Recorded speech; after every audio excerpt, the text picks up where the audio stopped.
um professor da CBF que dá curso. O que você está achando dos treinadores brasileiros? O que você acha como você está vendo o futebol brasileiro? O que você pensa da seleção brasileira hoje?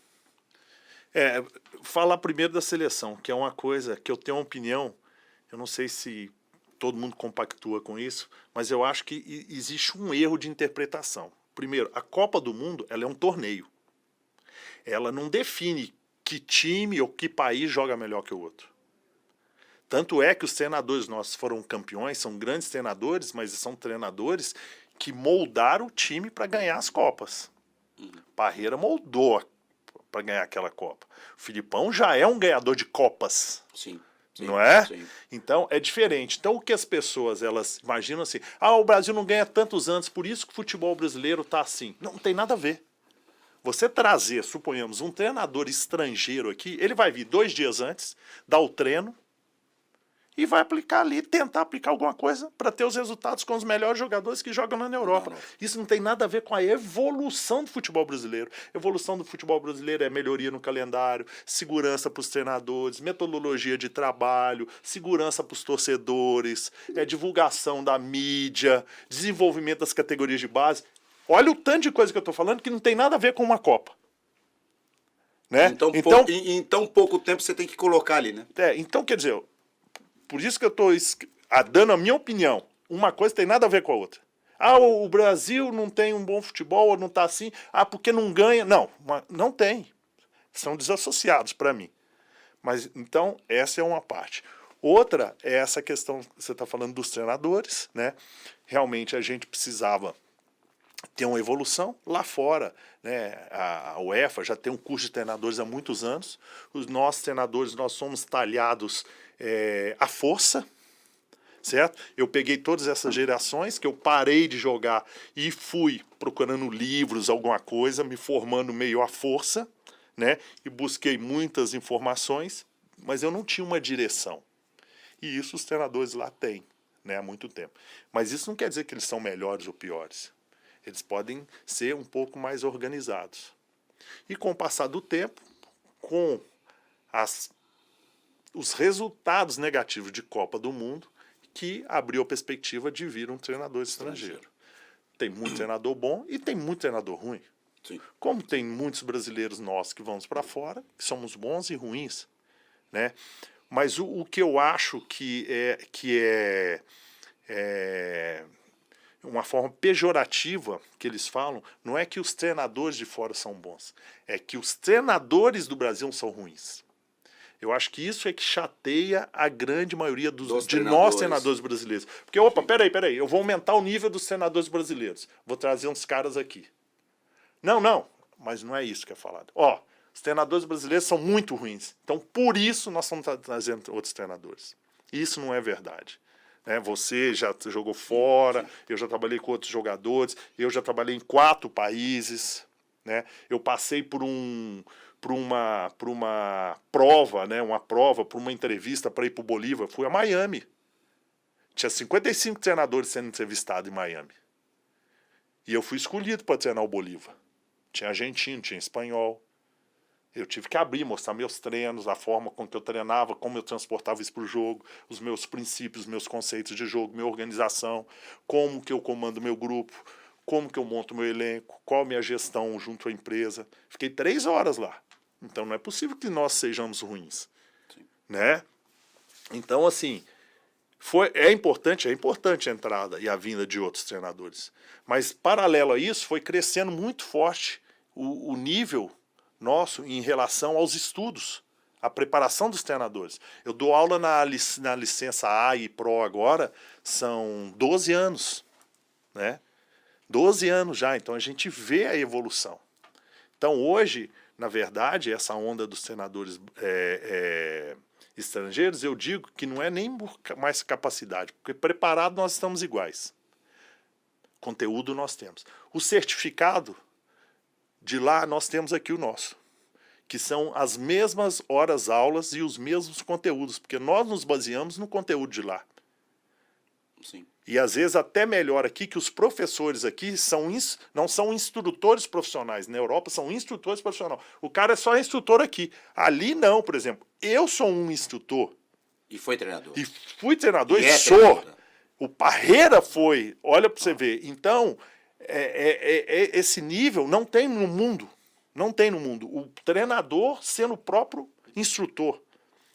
Então é um ganho muito grande. Né? Então, o que pega agora ainda, eu acho que está pegando muito. Claro, porque tem bons treinadores estrangeiros e eles têm que continuar no mercado, mas tem também um pouco a proteção do clube em trazer um cara de fora. Ó, tô trazendo um cara de fora, então, quer dizer, já não é comigo. Diminuir a pressão, né? Tirar a pressão. Ó, tá bom, eu vou trazer um cara de fora para justamente vocês não chiarem. Teve treinador aí que era coordenador de base, dirigiu um grande time. Ele não era treinador ainda. Ele era coordenador de base, que é um erro que a CBF também não exige, né, o certificado, tá certo? E a última parte que eu acho que eles ainda têm um espaço, que é a organização nos planejamentos. Você entendeu? Então, eu disse outro dia, a gente tem um grupo de treinadores, e eu falei assim, moçada, a gente não tem que preocupar se o cara é bom ou ruim. Nós temos que mostrar que nós somos bons. Porque eu peguei exatamente... Dependente do trabalho dele, porque eu peguei exatamente esta parte no futebol português, em 2010. Estava essa briga, treinador estrangeiro ou não. Tanto que quando eu saí, eu fui o último treinador das duas divisões estrangeiros lá. O último treinador estrangeiro está saindo do país. Mas eles mostraram para os dirigentes que eram bons. Peraí, eu vou trazer o Vinícius é bom, mas eu tenho um aqui igual. Então o que eu coloquei no nosso grupo é o seguinte, Assunção. Nós, cara, temos que ser os ídolos dos nossos presidentes, dos nossos executivos. Por exemplo, eu estava no Confiança, eu fiquei 1 ano e 2 meses quase. Quando eu saí de lá, o diretor executivo ele tem que falar assim, caramba, o Vinícius saiu, ele chega tantas horas antes, ele trabalha no contraturno, ele tem um planejamento anual, ele manda o treinamento por WhatsApp para os jogadores antes, ele faz reunião diária, ele tem gestão de tudo. Não, eu vou trazer um treinador brasileiro. Sim. Eu tenho que me transformar no ídolo daquele cara para ele trazer um outro. Ele tem que gostar. Você entendeu? E não falar, puta, um brasileiro, não aguento mais, cara, vou ter que arrumar outro. Então, a nossa defesa vai ser com trabalho. Né? E junto com a CBF agora, junto disso, não é só dar aula, porque a gente executa uma série de coisas. 2 coisas eu quero fazer muito. É que a gente monte um trabalho, um carimbo, tipo ISO 2000, sabe? O ISO de qualidade. O treinador brasileiro, com a licença PRO, quando o time brasileiro contratar, ele tem esse pacote aqui. Ele chega tantas horas antes, ele tem capacidade de análise de desempenho, ele tem reunião assim, ele monta um planejamento a curto, médio e longo prazo, ele tem isso, porque é isso que os estrangeiros estão trabalhando. Isso é uma coisa. E a outra, o outro processo, já te falando assim, fugindo um pouco da pergunta, é trazer e abrir o mercado sul-americano para nós treinadores brasileiros. O mercado sul-americano, depois que eu fui para o Bolívar... Você trabalhou lá, né? Eu fiquei encantado. Tem, sei lá, 500 clubes aí na América do Sul, muito bons,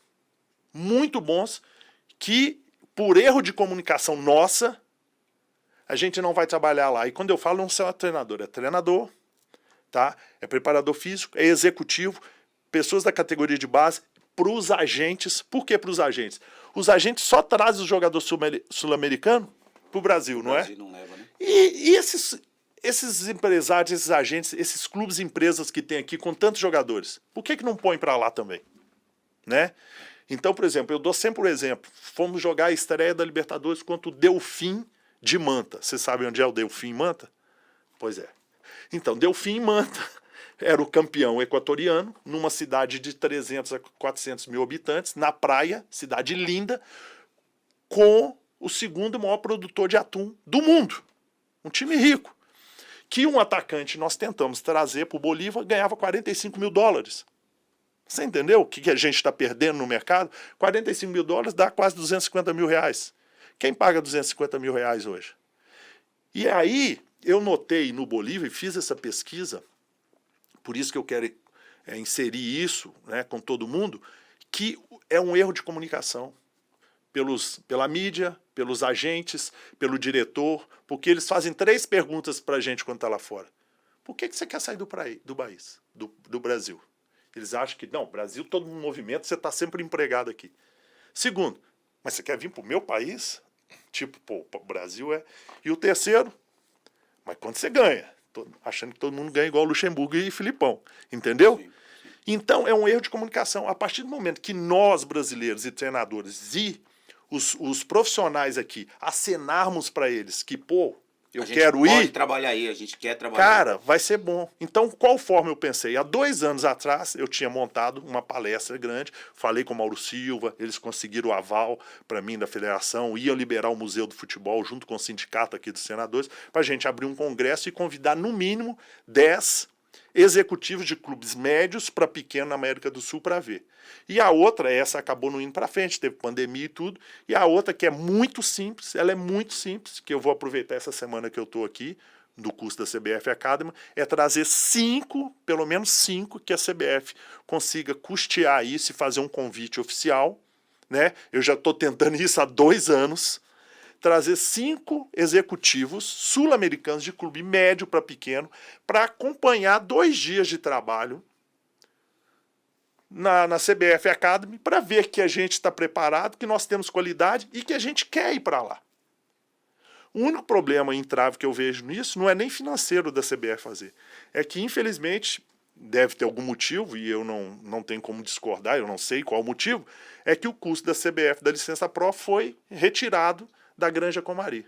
E aí, como você vai trazer um executivo de um clube e vai dar para que ele veja num lugar que não seja a casa da CBF, linda, maravilhosa, né? Então, esse é um grande desafio meu, porque no Capitão, né? Eu não posso esquecer minha passagem pelas 2 vezes pela Chapecoense, né? Que isso marcou muito. Sim, aí. isso foi importante. A primeira Chape que montamos, que foi um sucesso, que depois ganhou a Sul-Americana, e a Chape depois do acidente para reconstrução também foi muito importante, né? Calma aí, esqueci de uma coisa. Agora você falou da Chape, lembrei. Você contou que você estava no jogo do Barcelona. Tem alguma resenha que você pode contar desse jogo? Do Barcelona, Papa também em Roma, né? Entreguei a bola pro Papa. Demais, hein, Vinícius? Hein? Só falta ter dinheiro, mas o resto é tudo bom. Não, mas isso aí ninguém paga, né? Isso não tem preço. O Barcelona foi muito tranquilo. Eu tenho 2 histórias muito legais assim. Agora eu estava no Confiança e tinha hora que você tinha que mudar o campo assim, e tem um lugar que, pô, se errar o chute, o reduzido, ela vai para fora do estádio. Aí os caras contam que lá em Barcelona, primeiro foi o 3º time nosso para viagem, para garantir que teria o amistoso, porque nós tínhamos que jogar o Campeonato Brasileiro aqui. Então foi o 3º time mesclado com alguns jogadores da base. E o time principal ficou aqui para jogar com o Curitiba. Nesse treino, eles foram treinar lá, eu não estava, foram treinar lá no CT do Barcelona, né? E aí, fazendo a finalização, eles deram um chute longe. Não, mas não tinha muro.